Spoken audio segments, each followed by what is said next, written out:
We're hopefully live. If you're watching earlier on YouTube, we had a bit of a technical issue, but it's Friday, it's 4 o'clock, it's short fuse. Hello, I'm Sumit, and we've got a lot going on this week, which I'll talk to you about what's happened. So, a few technical issues, but hey, that's what it's about. We love our cook-ups here at Energy Live News. Big shout out to my barber, first of all. Second shout out to him, if you were watching YouTube earlier, to Amit in Messy Masters in Hornsey, who's given me a good cut and tried to hide my receding hairline quite well. We have lots going on this week I want to talk to you about, but mostly the fact that we were sitting on our asses. Yes, for charity yesterday. We did a bike ride, which was a really good effort by the whole team, and I'll tell you more about that later. Do interact with the programme. Freddie is monitoring things, aren't you, Fredo? Yeah. Lovely. Hashtag is short fuse. All the other details are down there. You can email us, you can abuse us constantly. That's fine. Freddie's used to that, so he likes a bit of that. Anyway, let's get on with the story of the week. So the story this week was all about solar. And I really like this story. So it talked about the fact that solar in 2016 was the world's favourite form of generation. Okay? And basically, more of that was installed than any other type of power. So 72 gigawatts of solar last year, wind 53, coal 52. The places where most of this happened was obviously China and India, the two big growing economies of the world. Now, what do I think about this story? Well, obviously it's a great thing that we're moving more towards renewable energy. I think everyone knows the less we use of fossil fuels is a good thing. But for me, what I found interesting was that figure for coal. 52 gigawatts still being installed. Now that's quite significant. So it shows that we haven't, in places like China and India, they still are investing in coal. They may be doing clean coal or whatever, but they're investing in it.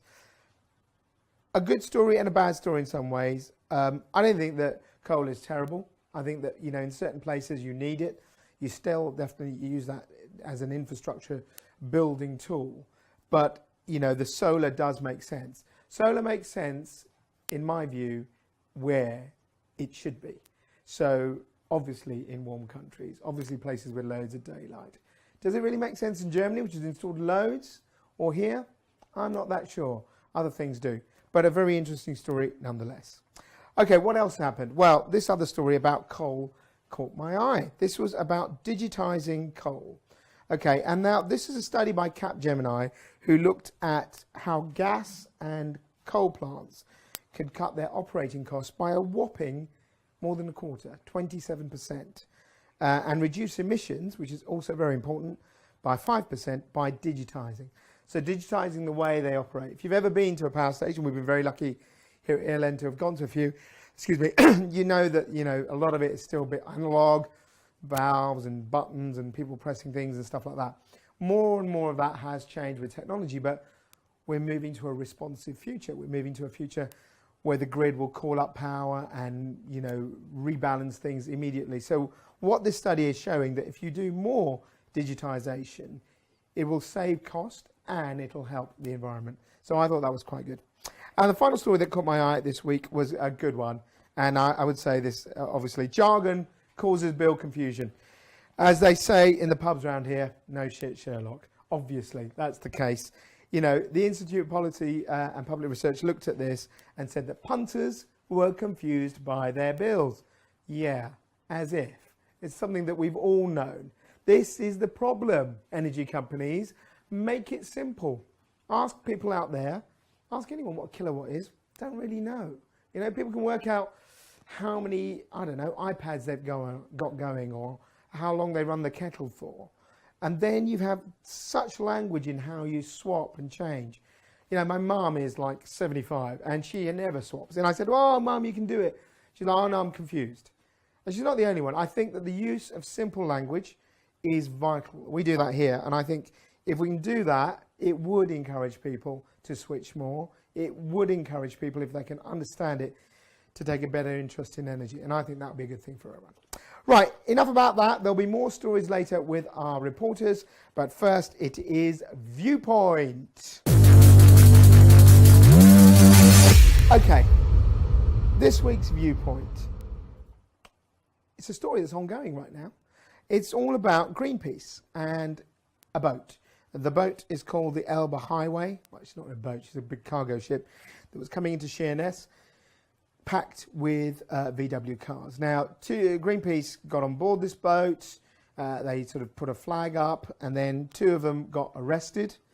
And then what happened is they went to where the cars were being unloaded, got on ladders, climbed the fence, walked in, and then they lifted up the hoods and they took away the keys of all the diesel cars.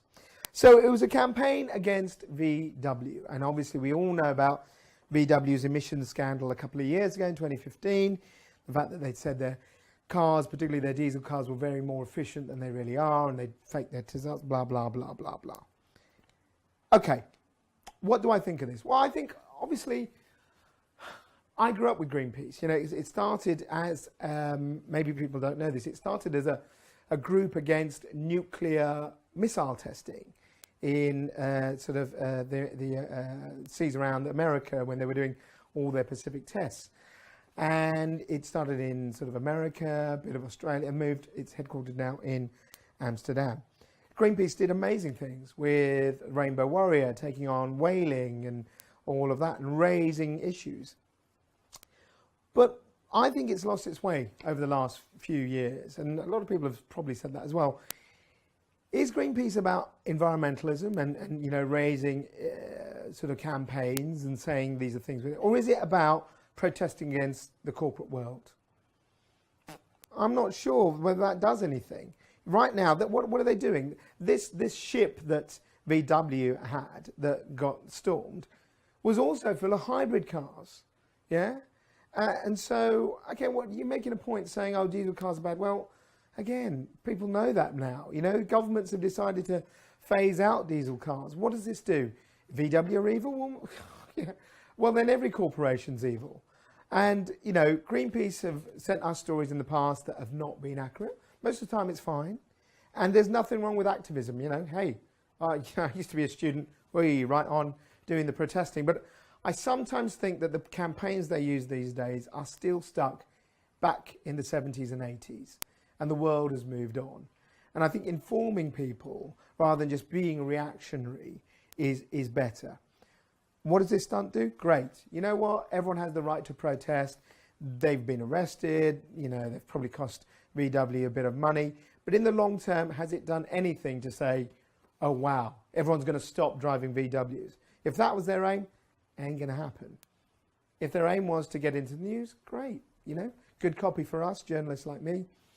But I don't really see what this is to do with proper environmentalism the way that I see it. So I don't think that Greenpeace has completely lost its value. I just think it would be better for me if I saw them go back to their kind of grassroots of stuff that they were doing. But hey, a lot of people will probably disagree. You can get involved. Tell me what you think. Email fuse@Energy Live News. That's my bit. Now, let's find out what our reporters have been doing. It is time for the Hack Hutch.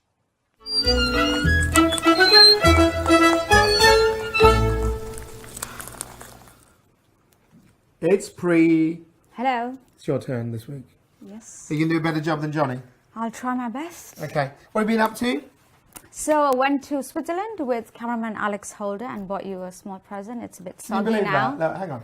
That is all they brought back. No, that from is a lie. The land of chocolate. And The rest of the team have George, you can have eaten one. most of the stuff by now. That's you go. why. It's Robert, a little you bit want one, soggy. mate? There you go. Yeah, a bit For the soggy. hard work. Anyway, you didn't go there just to ponce around and eat chocolates and stay in four-star Yeah, hotels. well, we did that for the majority of the time. I mean, we were still working. Yeah, obviously. So we went to the production facility, the first production facility for Fleesum, which is a solar energy company. So they've developed this new technology, which is a rollable, very light, flexible solar module So that can be used in various situations, which I thought was quite interesting. So hang on, is this like a solar panel you can just roll out? Like then? a film, yeah. Right. It's basically, you know, those olden days when we used to have those film cameras with the little rolls. What do you mean olden days? In the old days when you were. No, I was young. Yeah, okay, yeah. So this film. Shut up, George. Yeah, and go on. So you can basically roll it up. Yeah. You can customize it the way you want. So it can be used in various sectors, such as the transportation sector, so on the roofs. It can be used in buildings, so not just the rooftops, but also the facade of buildings, so the front, back, anywhere. It can also be used in aerospace. So Fleesum, which Tata has heavily invested in, are actually working with a company in the aerospace industry, which they haven't disclosed exactly. And this will just generate power then, this film? Yes, so basically generates power. And it's 98% thinner and lighter than what you normally see in the market. What did you think of it? Because you and Alex went and filmed it. Were you impressed, or was it just another? I do think it was quite impressive. I've filmed a lot of solar.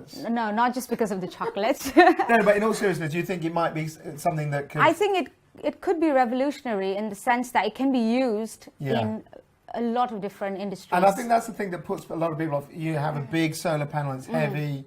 If this film could go into Windows and stuff like that. Yes, so it can go. So the Windows, that will probably come at a later stage, because I think they're developing it to cater to more industries. But currently, they're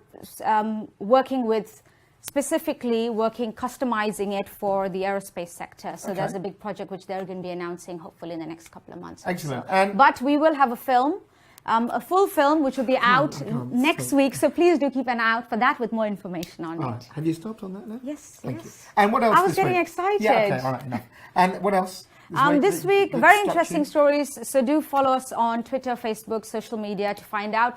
But I think one that we did a fact film today, if you haven't already seen, was about electric bus which has broken the world record by travelling. How fast can a bus go? Travelling. This is not speed. We're not waiting for Sandra Bullock to get hold of my electric bus. Well, probably not to that extent. If you heard that, it was a whistle. Exactly, yeah. So basically, it's broken the world record by travelling more than 1,000 miles. Okay, now that is impressive. In one charge. Okay, fine. So that's never been done before. So this is a world record by a company in the US. So we've got a short fact film on that, which you can watch on our website now. And of course, you and Johnny are actually doing a job, trying to get stories. We're trying to, hopefully you're enjoying the content we're producing. So if you've got anything interesting that you'd like to cover, do send it to stories@energylivenews.com. The email is on the screen now, I hope, George. Is that right? Hurrah. So stories@energylive. And seriously, if you watch this, get in touch. If you haven't heard of us, get in touch. And then I'll get Preacher to do some work. Right, Thank you. Get on with it. And to be honest, the chocolates were quite nice. But what I didn't appreciate was the fact that Alex, our cameraman, spent most of the film trip in the gym. Yeah, you can find out more about it. Yeah, burning off the chocolate. Good stuff. Right, now, just before we go, one thing that she didn't say, but the whole team did, was our bike ride yesterday, our second power ride, which was fantastic. We did, in total, 1,839 kilometres. So a big shout out to all the people who helped us out. Companies like Centrica had riders there, CUB, Amber Infrastructure, Tom from Kingston Uni who did mad stuff. Who else have I missed out? Keep shouting, guys. Who have I missed? Adam came, who did on Boris bike. Adam did a mad job on Boris bike. We also had some guys from Corona, Hayden from Gaia, loads, and Ian from RBS, who even gave me some money, even better. So great ride, brilliant, good effort by the whole team here, and we don't really care what Jeff did. He just gave it all of that about the fact he did more miles. The rest of them were working, Jeff. Yeah? The rest of them were working while you were poncing about. It was all for a great cause, though, for the National Rheumatoid Arthritis Association, and the money we've raised, £1,839, will be turned into £1,839, but we'll actually top it up to £3,000. You can still give if you go and watch the film today on our website, or you go onto the website and you look at Power Ride, there's a donate here. Please do. It's a great cause. It's very close to my heart, obviously, since I've got it, but they do a great job. So whatever you can do, whatever you can give, that would be great. Okay, just before we go, Freddie, any shout-outs, any messages? Someone did say that we had a very hot presenter. Yeah, that was my mum, or My girlfriend. One of the two? Okay, anyone else? No one else today. Not even Kevin Corcoran's watching? No. Kevin, I'm disappointed. Right, before I go, Expo.